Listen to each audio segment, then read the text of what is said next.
శ్రీవారు దొరగారు ఐగురు ఏంటండి మీ పేరు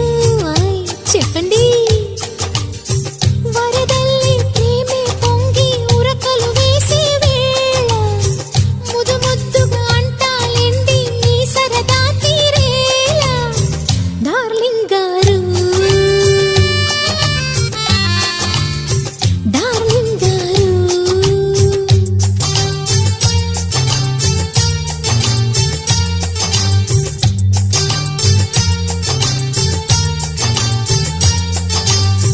గారెందుకే బంగారు వింటుంటే కంగారు గారంగా శృంగారంగా డార్లింగ్ అంటే చాలు డార్లింగుకి లింగు లిటుకు లింకులు పెడితే